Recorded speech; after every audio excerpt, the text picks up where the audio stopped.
So hi everyone and welcome to the channel. तो आज के इस वीडियो में स्टार्ट करेंगे आपके आईसीएसई सिविक्स के फर्स्ट चैप्टर से दो जो कि है द यूनियन लेजिस्लेचर। इस पूरे चैप्टर को बहुत ही आसान तरीके से मैं एक्सप्लेन करूंगा कम से कम टाइम में।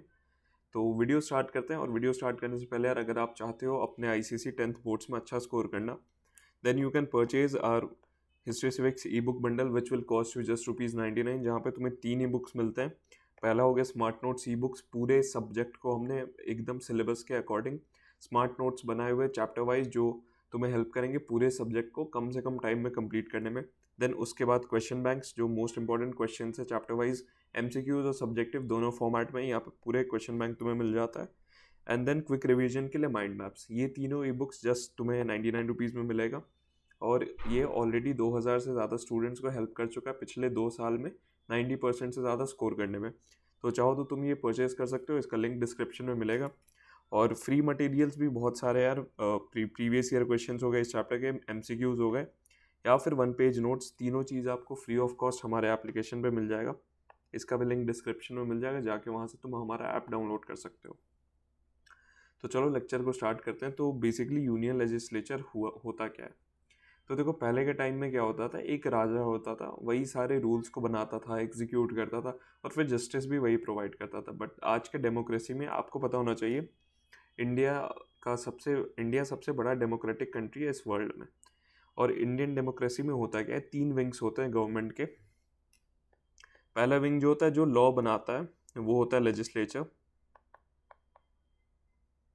देन उस लॉ को एग्जीक्यूट कराने के लिए होता है एग्जीक्यूटिव, ठीक है। और देन जस्टिस प्रोवाइड करने के लिए जो होता है वो रहता है जुडिशियरी। ये गवर्नमेंट के 3 विंग्स रहते हैं। और इस लेक्चर में बेसिकली हम लेजिस्लेचर के बारे में पढ़ेंगे, और ये 3 भी आपके आईसीएसई के सिलेबस में आपको पता होगा। तो आने वाले लेक्चर्स में इन तीनों को भी हम अच्छे से डिस्कस करेंगे। सो यूनियन लेजिस्लेचर बोलो या पार्लियामेंट बोलो, पार्लियामेंट बोलती है आपको, ये वाला इमेज आपके दिमाग में आने लगता होगा, जो कि इंडियन पार्लियामेंट का है। और इंडिया में देखो यार, फेडरल सेटअप सिस्टम रहता है गवर्नमेंट का, ठीक है। फेडरल सेटअप सिस्टम, अब भैया क्या हो गया, देखो फेडरल सिस्टम होता क्या है ना, जो भी पावर्स रहता है ना, वो यूनियन और स्टेट गवर्नमेंट के बीच में डिवाइड हो जाते हैं। और दोनों जैसे स्टेट गवर्नमेंट होगा और यूनियन गवर्नमेंट, सबको पता होगा इंडिया में अलग अलग होते हैं।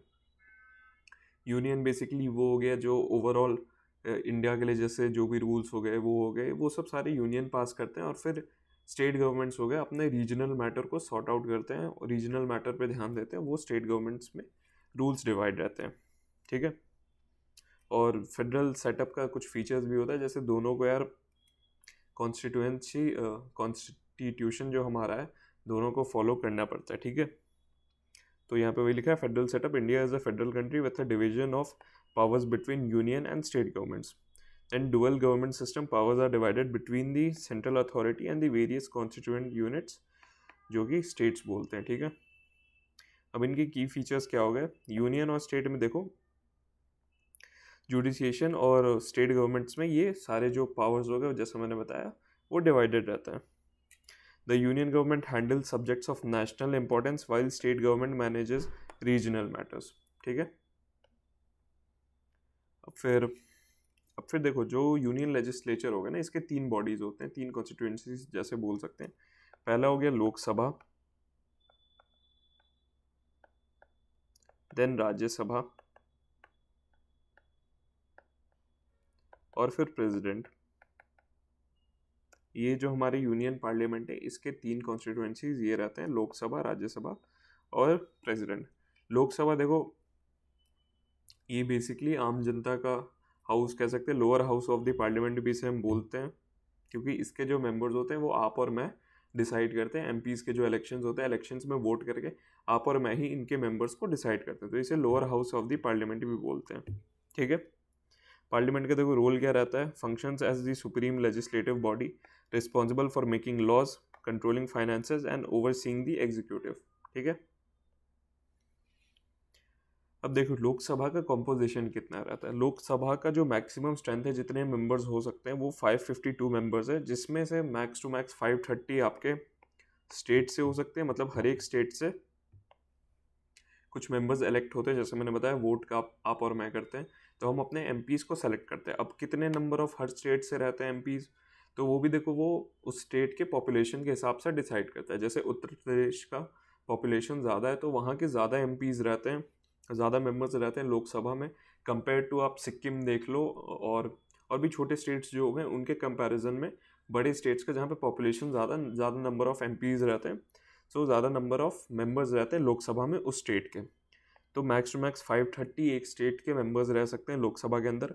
20 रहते हैं वो यूनियन टेरिटरीज, इंडिया के जितने यूनियन टेरिटरीज हैं 20 वहाँ से आ सकते हैं। और 2 मेंबर्स जो होते हैं वो प्रेसिडेंट डायरेक्ट इलेक्ट करता है, एंग्लो इंडियन कम्युनिटी ये सबसे, तो प्रेसिडेंट डायरेक्ट नॉमिनेट करता है, ठीक है। लोकसभा के जैसे मैंने बताया members are directly elected by the people of India, voting के माध्यम से हम डायरेक्ट इलेक्ट करते हैं जो मेंबर्स होते हैं लोकसभा के। अब टर्म क्या रहता है लोकसभा का देखो एक बार इलेक्शन में जीत जाते हैं तो 5 इयर्स का टर्म रहता है, और अगर सरकार नहीं गिरती है तो नॉर्मली तो 5 साल का रहता है। और अगर कोई नेशनल इमरजेंसी आ जाती है तो 1 साल ऐसे एक्सटेंड भी किया जा सकता है, वो आगे एक्सटेंड भी हो सकता है इन case of any national emergency, ठीक है। अब देखो, अब कोई भी अगर लोकसभा का मेंबर बनना चाहता है तो उसकी क्वालिफिकेशंस क्या होनी चाहिए, एलिजिबिलिटी क्राइटेरिया क्या होता है। अगर कल को हो के आप या मैं चाहूँ कि मुझे लोकसभा का मेंबर बनना है तो उसकी क्वालिफिकेशंस क्या होनी चाहिए। सो पहला एलिजिबिलिटी होता है एटलीस्ट 25 साल का वो होना चाहिए, इंडियन सिटीजन होना चाहिए, इंडियन सिटीजनशिप उसके पास होना चाहिए।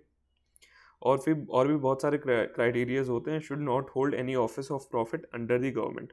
अब इसका मतलब क्या हुआ, देखो पहले से अगर मान लो कि मैं किसी अच्छे गवर्नमेंट बैंक में बैंक मैनेजर के पोस्ट पे हूँ, किसी भी गवर्नमेंट, मैं आरबीआई में किसी पोस्ट पे हूँ जहाँ से मुझे फ़ायदा मिल रहा है, मुझे सैलरी मिल रहा है, तो अगर मैं वैसा हूँ तो मैं एलिजिबल नहीं होता हूँ पार्लियामेंट लोकसभा के मेंबर के लिए।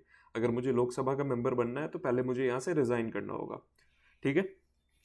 बेसिकली वही मतलब हुआ कि कोई भी प्रॉफिट अंडर द गवर्नमेंट, कोई भी ऑफिस हो गया, कोई भी गवर्नमेंट आप अच्छे पोस्ट पे हो तो आप एलिजिबल नहीं होते हो, आप उस पोस्ट पे रहने के दौरान आप एलिजिबल नहीं होते हो कि आप लोकसभा का मेंबर बन जाओ, ठीक है।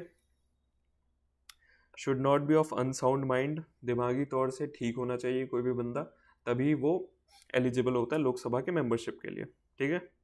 And must be a voter in any parliamentary constituency. अब देखो जो इलेक्टोरल लिस्ट होता है ना, इलेक्टोरल लिस्ट क्या हो गया भैया, इलेक्टोरल लिस्ट होता है आप कहाँ से बिलोंग करते हो, आप किस मोहल्ले से हो, किस स्टेट से हो, तो एक वोटर्स लिस्ट जो आता है उसमें आपका नेम होना चाहिए। बेसिकली इंडिया के वोटर लिस्ट में आपका नेम होना चाहिए, तभी आप एलिजिबल होते हो लोकसभा के मेंबर बनने के लिए, ठीक है। और डिस्क्वालिफिकेशन अगर आपसे पूछता है पेपर में तो डिस्क्वालिफिकेशन ही इसका उल्टा हो जाएगा, तो वो समझ के लिख लेना, ठीक है। अब देखो कुछ पार्लियामेंट्री प्रोसीजर्स रहते हैं लोकसभा में। लोकसभा में देखो जैसे सेशंस होते हैं, 3 सेशंस होते हैं पूरे साल में, इससे समझना BMW ऐसे याद कर लेना। पहला होता है बजट सेशन, देन होता है monsoon session, then winter session. Basically 3 sessions होते हैं पूरे साल में, और कोई भी 2 सेशन में मैक्स टू मैक्स 6 महीने का गैप हो सकता है, और उससे ज़्यादा गैप नहीं हो सकता। और सेशंस क्यों होते हैं, जो भी गवर्नमेंट न्यू पॉलिसीज़ लाती है, कुछ भी नया रूल आता है, उस पर चर्चा करने के लिए, अपोजिशन सवाल जवाब करने के लिए, आप और मैं सवाल जवाब कर सकते हैं, वो सब चीज़ों के लिए सेशंस होता है। Lok Sabha must meet at least twice a year with no more than 6 months between 2 sessions. So meeting होता है और लोकसभा के जो मेंबर्स हैं वो आते हैं और फिर सवाल जवाब करते हैं गवर्नमेंट से। तो बेसिकली वही सेशंस होते हैं, जैसा मैंने बताया 3 सेशंस होते हैं पूरे साल में। फिर एक टर्म आप सुनोगे कोरम। कोरम बेसिकली क्या होता है, कोई भी मीटिंग करने के लिए, कोई भी सेशन करने के लिए एटलीस्ट टोटल जितने मेंबरशिप है ना उसके 10% मौजूद होने चाहिए, तभी एक सेशन कंडक्ट किया जा सकता है। तो ये जो क्राइटेरिया होता है कि मिनिमम 10% मेंबर्स प्रेजेंट होने चाहिए एट द मोमेंट वो मीटिंग करने के लिए, वो सेशन करने के लिए लोकसभा में, उसे ही हम कोरम बोलते हैं। अब देखो क्वेश्चन आवर होता है। क्वेश्चन आवर बेसिकली क्या होता है, हर एक सेशन का ना पहले घंटे को हम फिक्स कर देते हैं कि जैसे गवर्नमेंट कोई भी न्यू बिल पास किया है, कोई भी पॉलिसी नया लाया, तो क्वेश्चन आवर बेसिकली हम क्वेश्चनिंग करते हैं। जो भी अपोजिशन हुआ वो क्वेश्चनिंग करता है, मिनिस्टर्स से, गवर्नमेंट से क्वेश्चनिंग करता है उसके रिलेटेड। अब जैसे आजकल बहुत सारे वायरल होते हैं, आप लोकसभा के क्लिप्स वगैरह देखते हो गए, सवाल जवाब एक दूसरे से करते हैं, एक दूसरे पे आरोप लगाते हैं। तो बेसिकली वही क्वेश्चन आर हो गया, time allocated for members to ask questions to the government holding it accountable. ठीक है, अब देखो कुछ मोशंस होते हैं, दो तरीके के मोशंस होते हैं, आपके सिलेबस में दो मोशंस हैं। अब मोशंस बेसिकली क्या हो गया, कोई भी प्रपोजल मुझे पास करना है लोकसभा के अंदर, कुछ भी अपनी बात रखनी है तो उसके लिए मोशन पास करना होता है। ठीक है, पहला टाइप का जो मोशन हो गया वो होता है एडजॉर्नमेंट मोशन।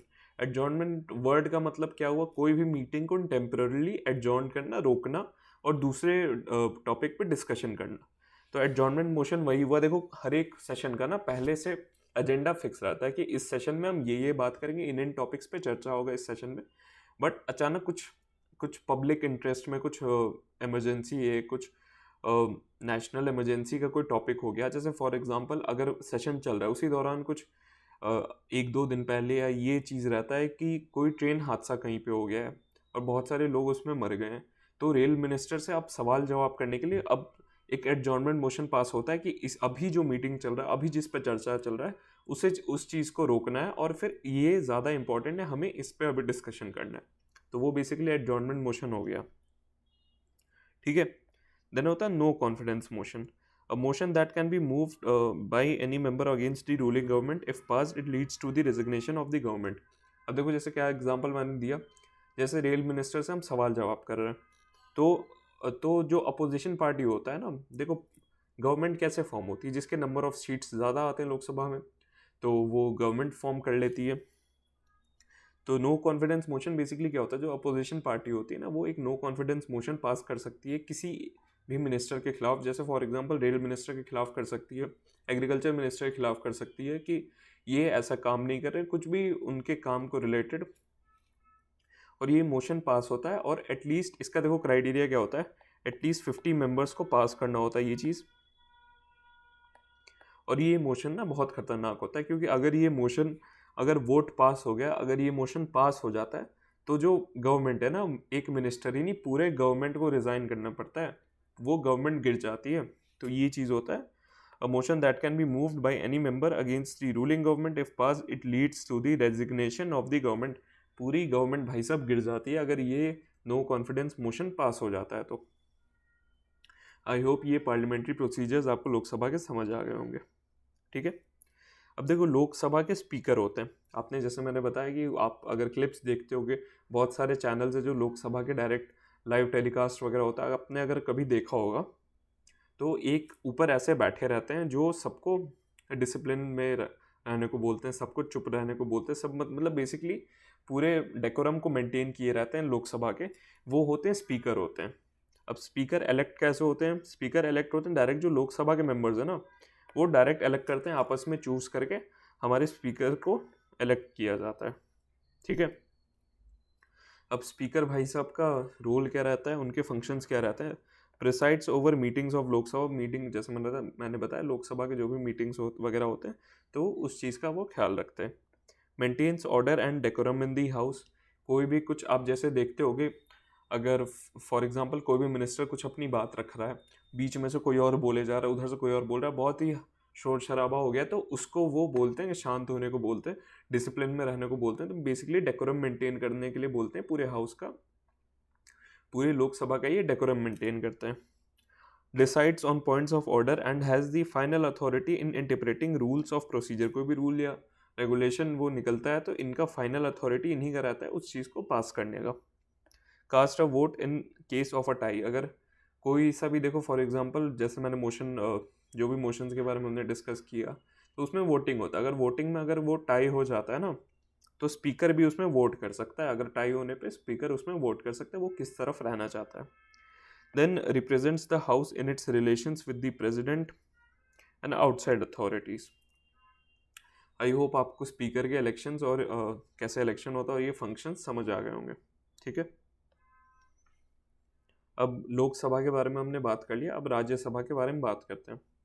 तो राज्यसभा का यार कॉम्पोजिशन क्या रहता है, मैक्सिमम 250 मेंबर्स रहते हैं, जिसमें से 238 elected by the states and union territories, direct 250 members जो होते हैं ना वो, जिसमें से 238 स्टेट्स और यूनियन टेरिटरीज से डायरेक्ट होते हैं, और 12 nominated by the president for their expertise in art, science, literature and social services. 12 जैसे जिसमें से 12 मेंबर्स हमारे प्रेसिडेंट साहब डायरेक्ट इलेक्ट करते हैं। जैसे आपने देखा होगा कि बहुत सारे क्रिकेटर्स हो गए, बहुत सारे फिल्म एक्टर्स हो गए, जिनका कुछ रोल रहता है, जो थोड़े फेमस रहते हैं, वो जैसे प्रेसिडेंट जो हमारे रहते हैं वो डायरेक्ट उन्हें नॉमिनेट करते हैं। जैसे आपने देखा ही होगा बहुत सारे फिल्म एक्टर्स क्रिकेटर्स वगैरह लोकसभा के मेंबर हैं, तो वो कहाँ से आते हैं, वो प्रेसिडेंट जो होते हैं डायरेक्ट उन्हें नॉमिनेट करते हैं। ठीक है। Members are indirectly elected by the legislative assemblies of states and union territories. जो स्टेट्स और यूनियन टेरिटरीज के मेंबर्स होते हैं ना, वो इनडायरेक्टली इलेक्ट करते हैं ये सारे राज्यसभा के जो मेंबर्स होते हैं। टर्म क्या रहता है, permanent body that is not subject to dissolution. अब एक चीज समझ लेना, लोकसभा जो हुआ ना, आपसे पूछे कि कौन सा हाउस कभी डिसॉल्व हो सकता है, तो वो लोकसभा हुआ, क्योंकि राज्यसभा जो है ना वो एक परमानेंट बॉडी रहता है, ये डिसॉल्व नहीं हो सकता है। लोकसभा आपका जहाँ के डिसॉल्व हो सकता है। 1/3 of its members retire every 2 years ensuring continuity.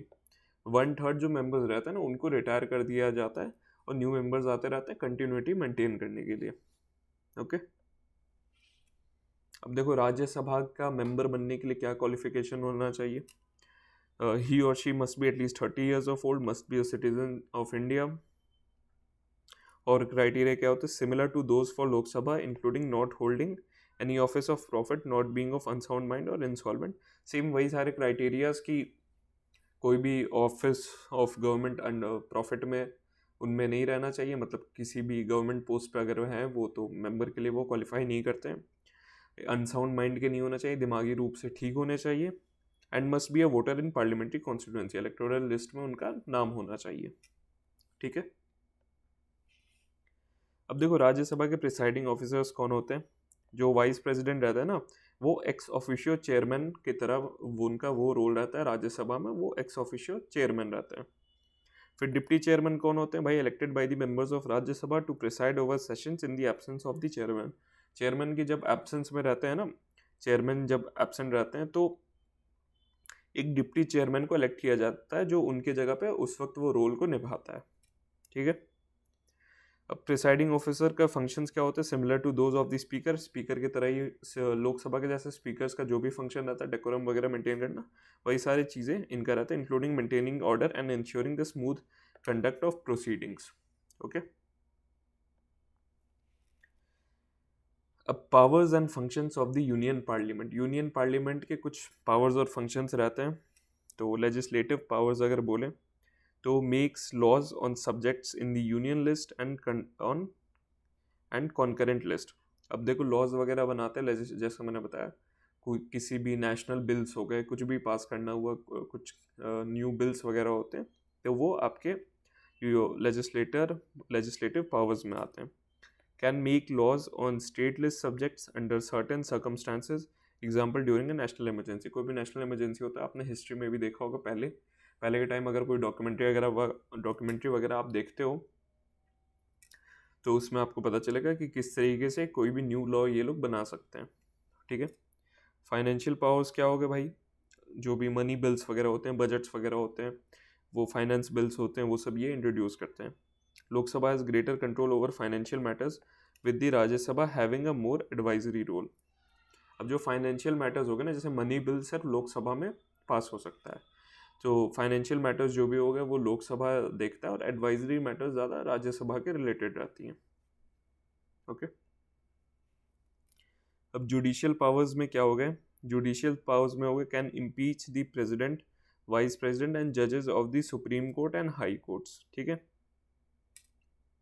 Has the power to remove the chief election commissioner and the controller and auditor general. जो भी चीफ इलेक्शन कमिश्नर हो गया ना, इलेक्शन के जो भी, आपको पता होगा अभी हाल ही में इलेक्शन हुआ था, तो ये नाम आपको सुनने को मिलता होगा, चीफ इलेक्शन कमिश्नर जो रहता है, उनको रिमूव किया जा सकता है, वो जुडिशियल पावर के अंडर आता है यूनियन पार्लियामेंट के। अब इलेक्टोरल पावर्स क्या हो गए, elects the president and vice president of India.